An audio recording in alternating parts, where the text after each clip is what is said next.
What's up, my friends? You are going to love today. Today's guest has been a friend of mine in the family for over 30 years. And I have served in ministry with him on staff for 10 years. And we've been supporting him and his ministry, gosh, for I would say the last 2 or 3 years for sure. But he has, if you're a sports fan, this guy has access with the greatest athletes of all time. He attends the Hall of Fame ceremony every year as part of his ministry. But he has every time I see him, I'm like, where were you at today? He's like, oh, just having lunch with Tim Brown, or just caught up with so and so. This guy knows everybody, and he's got some of the greatest stories. He's one of the best storytellers that you will ever find. So I am so excited for you to hear today's episode. You're going to love it, and you're going to hear about a ministry that is reaching the public schools in a place in a time where people aren't allowed to pray in school. People aren't allowed to even mention God or Jesus. This guy has a front row seat with his ministry in the public school system. So, what an awesome opportunity for you. Stick around to the end to hear how to support this amazing ministry. You're going to love it. And it all happens right after this.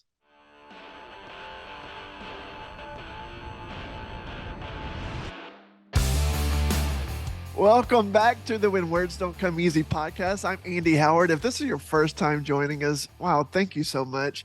I do this to present hope to people, and especially all the guests we bring, they have some kind of hope that they share in what they're doing as well. Today, I have a very special guest of mine, dear friend of mine. We served on staff for, I would say, almost 10 years together in total. And just a great friend of the family that we've gone back. If you go back to looking at the family, it's even longer than that. I know he went to college with my brothers. I'm not gonna say how old they are, but it's been a few years. But anyways, a dear friend of mine and a fellow pastor. I guess you would call yourself a missionary, right? I know you're a mission to the schools, but he'll dive into more of that. But this is Pastor Danny Noah. Please welcome him. Thank What's you. up, Thank Danny? you. Man, Andy, I'm just fired up to be on today. Excited about what you're doing in the podcast. So definitely an honor and a pleasure to jump on with you today. And it's my honor. I've enjoyed the years getting to work with each other and minister together.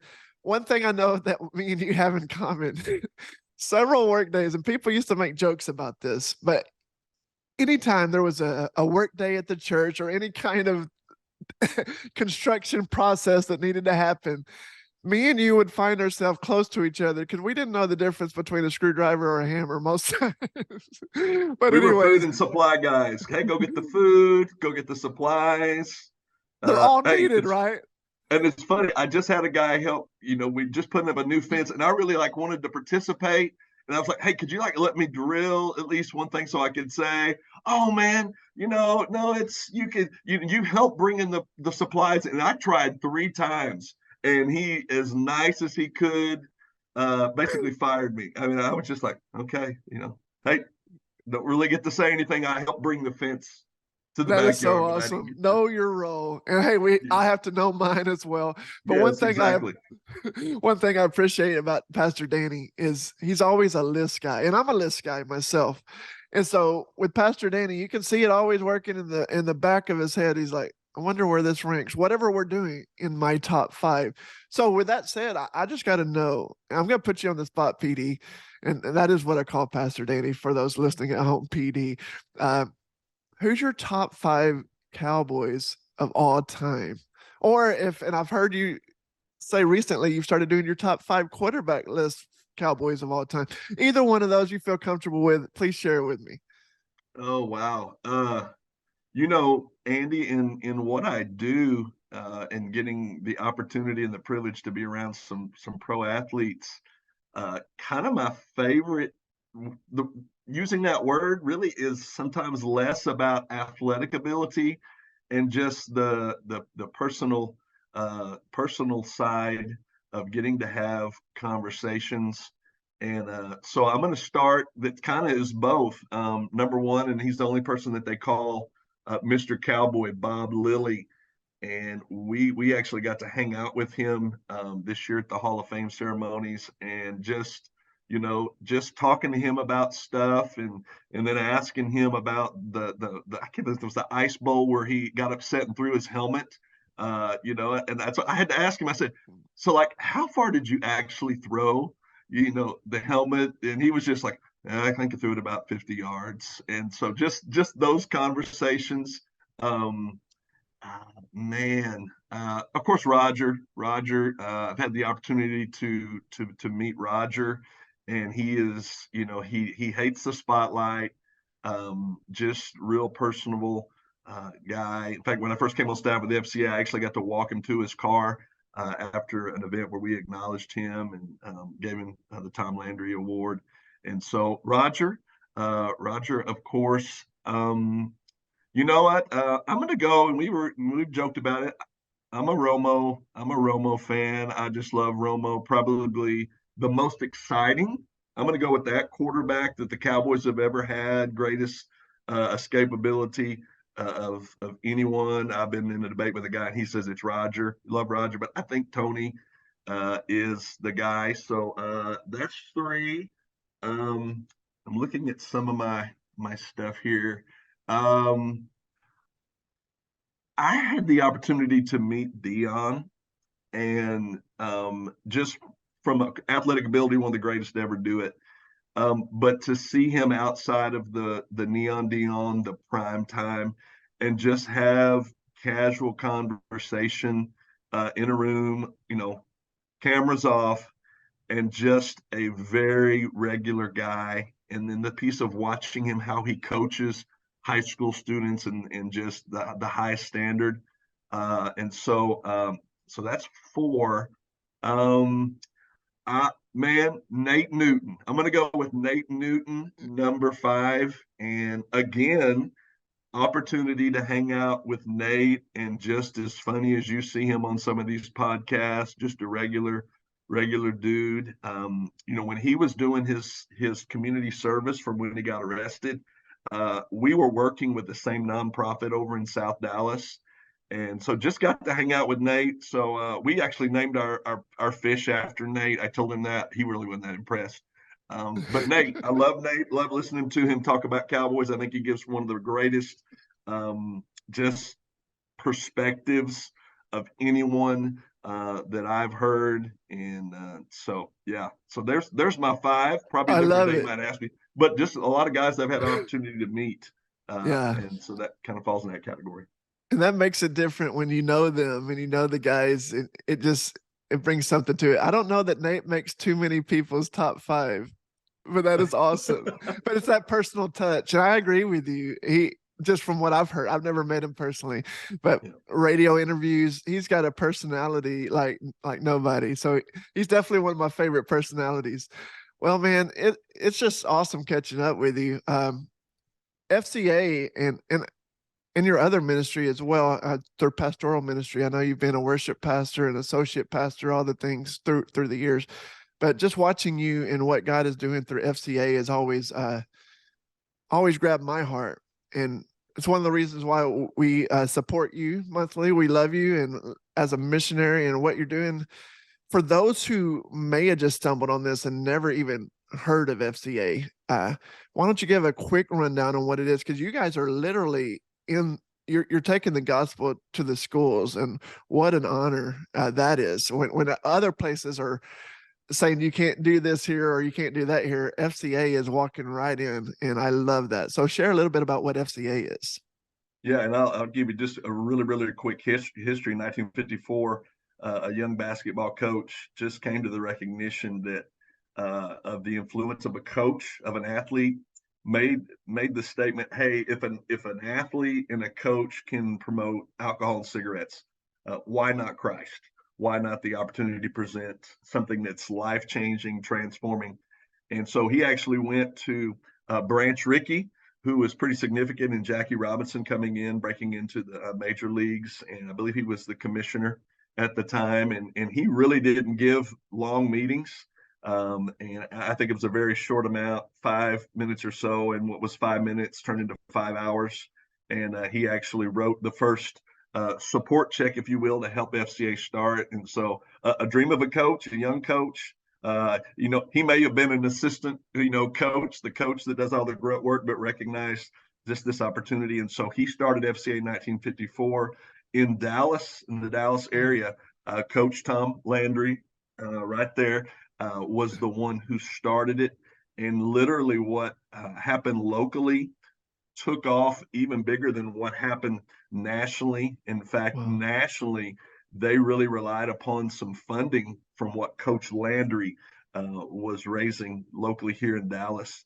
And so Coach Landry, man, he was the chairman of the board. He kept it going. If he called a player and said, "Hey, I need you to give $25,000," they were like, "Yes, sir." And so, yeah, man, that's where it started.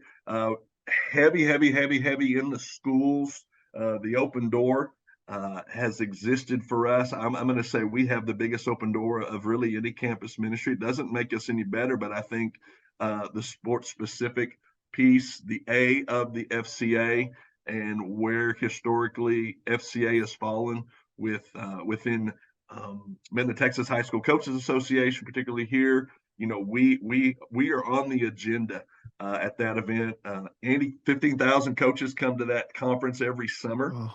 We are right in the middle of it. If you look at the program, we're not an underground item on there. We are smack dab in the middle. We're on the vendor floor having conversations. We do a breakfast, usually have a coach. We've had the SMU coach, Coach Ashley this past year. We've had Chad Hennings, June Jones, just all Wow. these coaches sharing, and then a local coach sharing a testimony about the impact of SCA ministry. And so, man, in a nutshell, we minister to and through the coach.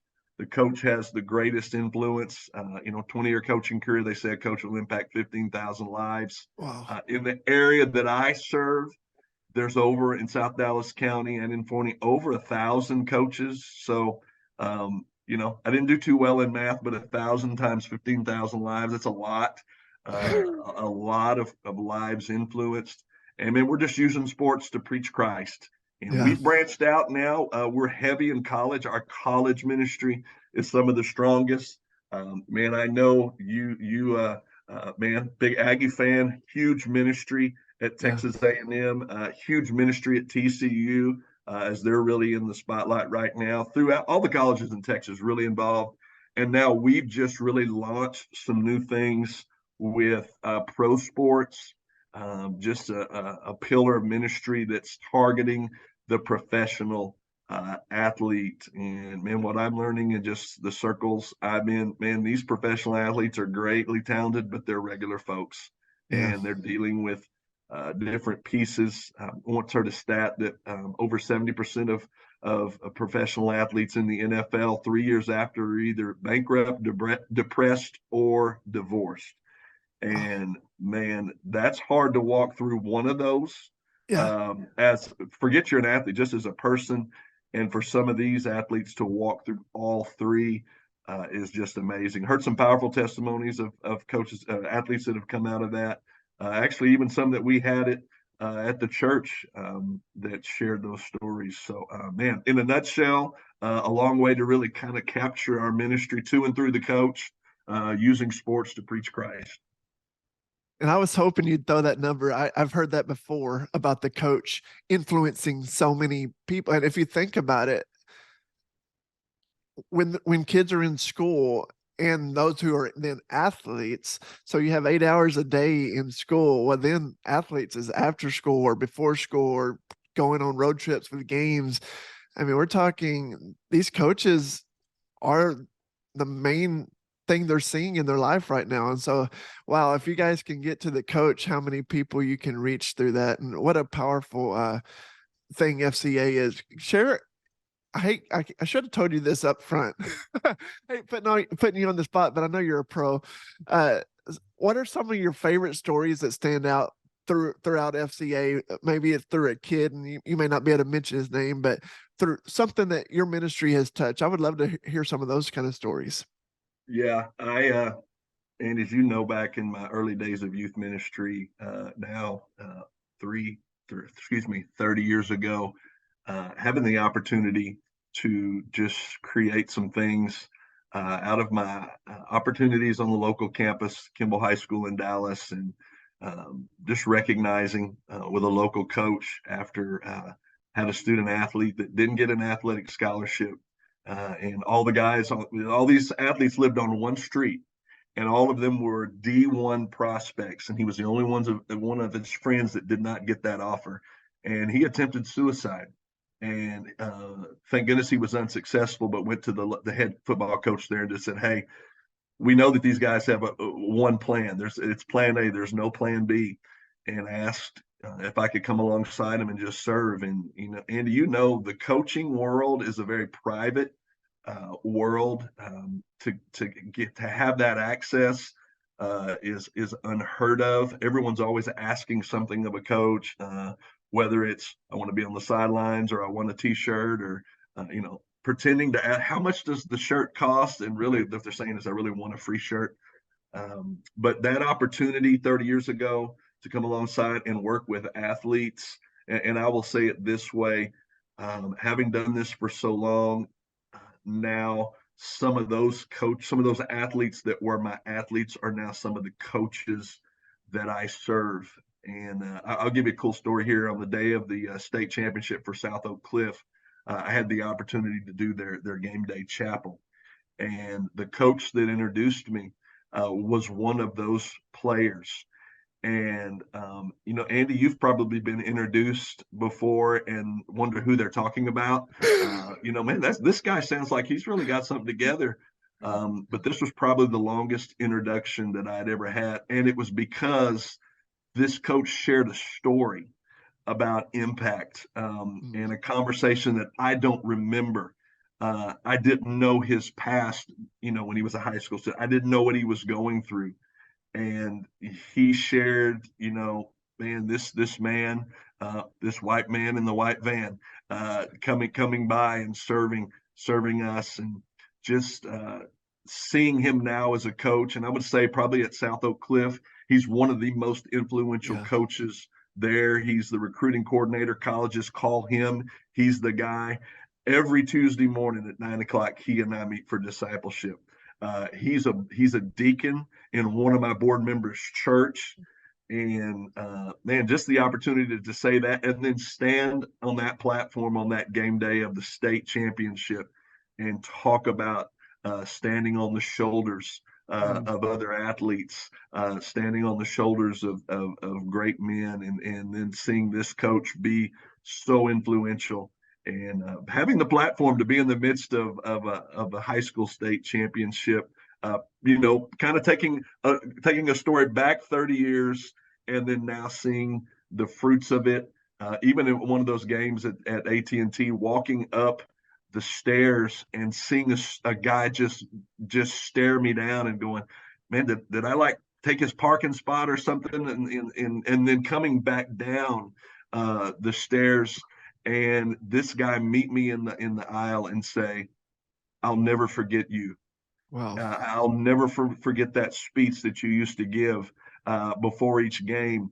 And so I assumed he was a player for Kimball, and he was. And he said, "We took that closing speech to my college, and to this day, they still do that." And it was the end of the prayer. I just said, "I give my best and nothing less. Amen." And it was something very simple, but stuck in the lives of these student athletes. And Andy, I think a conversation I had with a middle school coach, said everything about the people that we work with, said everything about the influence.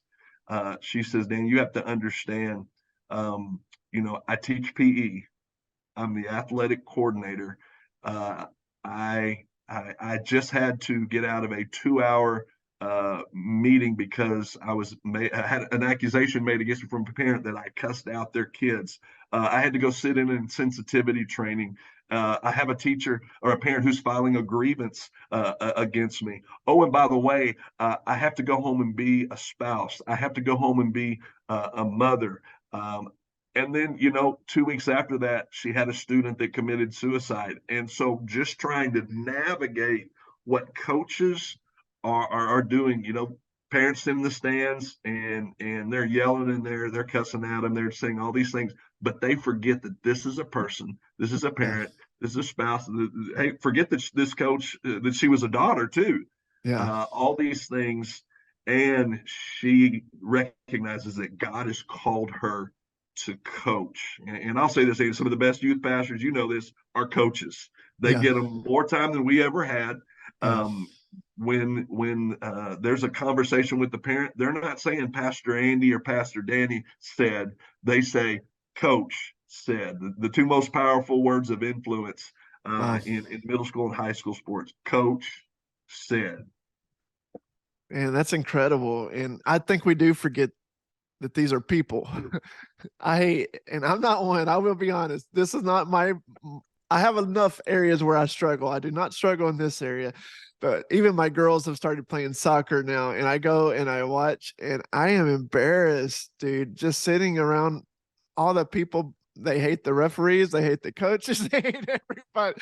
It's the worst ever. So I cannot imagine the things they hear on a daily I got a basis. So. funny story I got to tell you. I was sitting in the stands of a seventh grade B team boys basketball game. There's so much in that phrase uh, right there, multiple Yes. red flags. And you know, Sophia, our daughter, she wasn't playing in this game. I was there. I don't even remember why I was there. Again, why was I at a seventh grade B team boys basketball game? For a school that just opened. So I mean, it's just everything. So I'm sitting there, and there's this mom, and she is, Andy, she was that parent losing her mind. You know, the coach was a first year coach at a first year school, seventh grade B team basketball, and she is talking about you don't have a game plan, you didn't prep from the right in the preseason, and I mean she's just going in, and I'm 5 feet from her, and I'm going, I just this is probably not going to be a win for me to say anything, and I said, ma'am, this is seventh grade B team boys basketball. And she looked at me for a second, Oh and then no. she just kept going. She just kept going and kept going and kept going. And so, you know, it hit the second half, and she's just going in and just wailing. And I said it again. And I thought this is not gonna be a win for me. I said, man, I said this is seventh grade B team boys basketball. It's not that important. And Andy, it was like um, something that was in her was cast out of her. I don't know. That's the best way to describe it. She came to the realization that, hey, man, this is not that important. And Yeah. what is even more important is what the coach did with my kid all during the week. And Yeah. you know, for me, I see both sides of it. I work with the coaches. Now I'm a parent of an athlete. How do I navigate the conversation? How do I help the coach understand that I get it? That I get it that, hey, you know, my daughter learned more during the 3 weeks that she was ineligible than the rest of the season where she played. Mm. And so that's just, you know, what we're dealing with. And we have the opportunity to coach the parents too. Yeah, for sure. And I love your stories. You have the best story. If anyone ever has the chance to sit down with Pastor Danny and have lunch, it will be the best 30 minutes or an hour of your life. He's got the greatest stories. So that's why Thank that's you. why he's on here.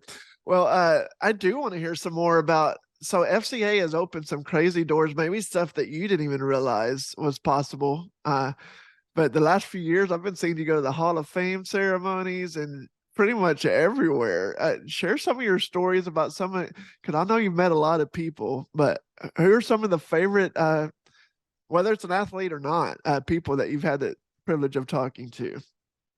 Yes, and you know, Andy kind of referred to it earlier. We have the opportunity in the platform of FCA to be around a lot of athletes, and one of those is a local product. Tim Brown, who loves our ministry, was in FCA in high school, and is now actually one of our board members.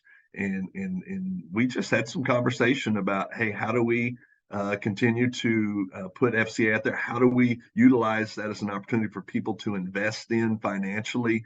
That you know, we're not a ministry that's trying to stay open. We're, you know, people want to sow into something that's fruitful, and so we just said, hey, some people give because they want to give, and some people have to get something. And so we put it out there for some donors to go to the Hall of Fame, and Tim set that up. And I don't know if you've ever seen.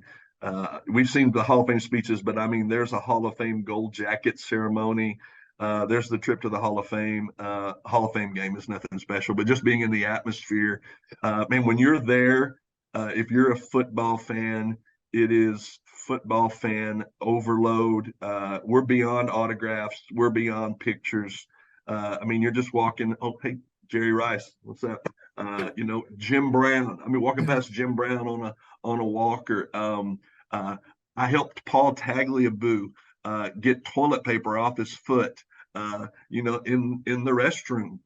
He's on a walker. My dad was on a walker. So I kind of relate to just helping. So they're bigger stars, but my moments are those moments. This year, we were sitting near Bob Lilly, who was sitting with Mean Joe Green, and having a conversation. And Fred Biletnikoff, old school Hall of Fame Raider, walks up, and Joe Green and Fred Biletnikoff start debating the Immaculate Reception. Andy, that was 50 years. Still going on. They're still going on, and I'm going, this is a pretty personal deal. And but yeah, this year, Andy, I mean, there were over more than ever before. They had over 100 former Hall of Famers there, and they're all ages. Wow. And they're all places. I mean, you name them, you were there. We talk about our friend Charles Price. I got a picture of Charles at the biscuit bar next to Steve Young. Just all of these. We actually had an opportunity to go to one of the players' after party events, and T.O. the bus. I mean, just all of these cats around us. But I'm going to tell you this. Probably my favorite conversation was with Curtis Martin. Played running back. This guy has to love the Lord or something. There was just something about him, and just the conversation that we had. Just such a personable guy. And I guess my funny story with him is we were at the Gold Jacket pre-event and totally underdressed. I mean, everybody's in the room. Hey, Jim Kelly, Franco Harris. I mean, it's just, again, just overload. And Curtis Martin's collar is up. And I thought, okay, I'm not going to go over and adjust his collar. That'd be awkward. But I just went, hey, Mr. Martin, hey, your collar is up. And he was just real appreciative, and just a brief conversation, just very casual interaction. And so he's one of my favorite players now. And, some people think he hasn't really done enough, but he was one of my favorite conversations to have, while we were there. It's just Hall of Fame overload, NFL player overload. And, you're just walking around and they're right there. We had access to the Hall of Fame resort. So we had access that only Hall of Famers had. We were riding to the Hall of Fame, the Gold Jacket ceremony, and we didn't know that our pass got us on the Hall of Fame shuttle. Had we known that before, we would have been on it. And there was one guy that was late, one Hall of Famer that was late, and we're sitting there, and the bus driver's talking, and it says something along the lines of, the guy said, who did you play for? And he said the Rams. Well, this guy was pretty up in years, maybe 70. And I'm kind of going through, Andy, we kind of know about football. And to me, the older players and my registry is going through, and I'm going. And then we asked him, what is his name? He said, Jack. And I went, that's Jack Youngblood. And I don't know if that name predates you. Yeah. I know your brothers would know it. And I'm going, that's the guy that played 3 games with a broken leg. And so we're sitting there on the bus Incredible. With Jack Youngblood. And, and I asked him, I said, hey, man, you played on a broken leg. I mean, that was pretty amazing. He goes, that was overrated. Wow. Yeah, so, they would not do that today. No. Their agent wouldn't have allowed them to do that. I have a bruised leg. I can't play. So Andy, it's one of those that could go on forever, and we have to do that off a podcast. But just amazing experience for the sports fan.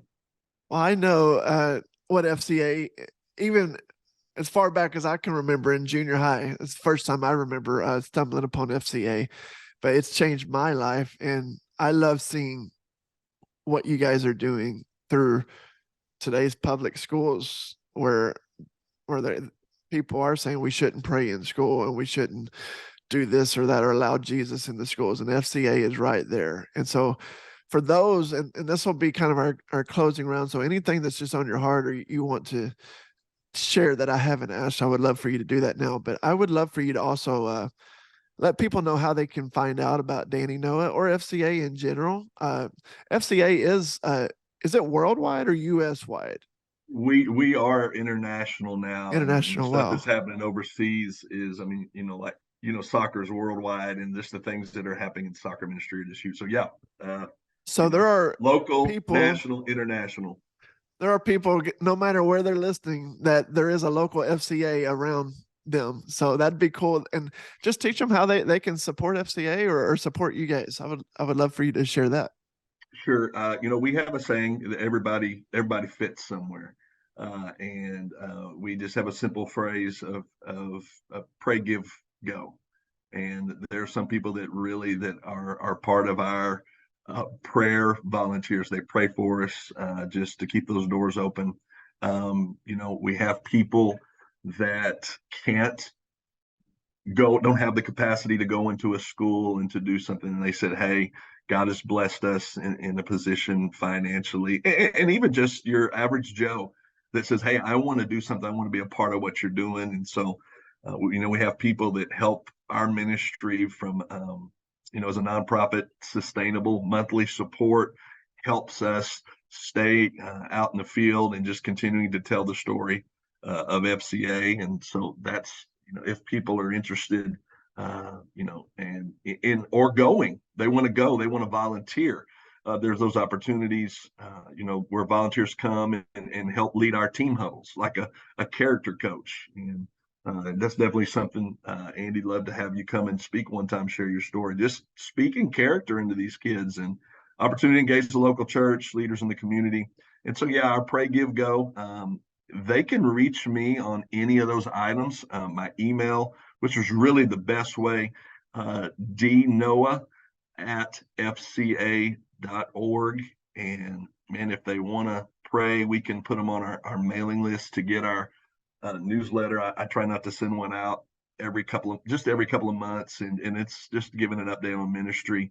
All of our people who are our ministry supporters that partner and invest with us, they receive that email. And if people are wanting to say, hey, I want to invest, but I want to know what's going on, I want to be able to tell the story myself about a ministry I support. And so, yeah, they can email me, and they can do that. We're kind of at the end of the year, and most nonprofits receive 40 to 50% of their support is given in that last month. And so, yeah, Giving Tuesday was a big day yesterday. We use Giving Tuesday as a kickoff for our end of the year funding. And so, yeah, we have a goal that we want to hit end the year strong, start the year well. And then again, man, people want to volunteer. That we need it. We're 1,000 coaches I mentioned earlier, and we've moved toward discipleship. I don't know how many people you can disciple at one time. I can do about 2 or 3. Yeah. And so that's a lot of coaches that need to be discipled. To sit one-on-one across the table from the coach, that's a way to go. Or somebody, if there's someone out there that goes, man, God's gifted me to make breakfast tacos. Well, There you go. I got a donut connection. That's the F in fellowship. All right. Yeah. They may come just for that. They may not even get breakfast. And so, man, we're giving them the F so that they'll be open to the C, and then they can model the C with their athletic ability. And so just some Wow. great opportunities. Again, dnoah at fca.org. I am on Twitter. I believe that is dnoah as well. I have someone else that does a lot of this stuff on that for me. But yeah, email's the best. I am on Facebook. We do a lot of posting about ministry. A lot of people hear about what we're doing simply because of what we post there. I got to do better on Twitter. As you're finding out, Andy, with podcasts and all this and your book, just that marketing piece is really important. And so, man, that's it in a nutshell. Would love to people just to keep us in their prayers. Again, pray, man, if God would have them give, man, it's good soil. Yeah. It's good soil to invest. And I love using invest because investments come with a return, and I can't tell you what the return will be, but I know it'll be a big one. And Yeah. again, and people to go. We need people to go. We are all called to go as Yeah. believers, and Matthew 28:19 challenges us to do that. And so, and that's why God has us here. It's a privilege to be able to share with you, Andy, and thank you for you and Tiff and your investment in what we do. You may not be able to always go with us, but know that you do go Yeah. by your partnership on a financial level. Well, I love following you and following what's happening. And like every time there's a big game, I'm not kidding here. It's when they, used to be Fox Sports, now Bally Sports, I guess, when they're showing a big high school game, I'm looking for Pastor Danny because I know he's probably on the sideline there if I know PD. But I am going to be watching your tweets now because I do want to see the 7th grade B boys basketball mom. She's going to be looking for you, PD. So that's going to be awesome. But hey, thank you for doing this. So honored to have you, and we'll continue to pray for FCA and all your reach, all your impact. And that's just an amazing ministry. I cannot say that enough. If you're out there considering it, please follow PD and pray how you can be a blessing to them. If you can't trust either one of us, you can always trust God. And so pray and ask him how he wants you to be used and in any of those 3 scenarios, whether it's just praying for them. Your prayers matter. So very important. Thanks so much, PD. You're a blessing. And if this is your first time joining the When Words Don't Come Easy podcast, and this has been a blessing to you, hey, please share this. By sharing this, you're going to help give the message of hope and FCA to others. So maybe you can't give, but if you share this to the right person, they may be able to help and support as well. And I would love for you to subscribe and please spread the word about this. This podcast is all about hope. And so I hope we have given you a little bit of hope in your day today. Thanks for joining us, and we will see you soon. God bless. Thanks so much for tuning in. If this episode helped you in any way, it would mean the world to me if you would leave a review and share it with somebody else. Thanks so much. I'll catch you next time.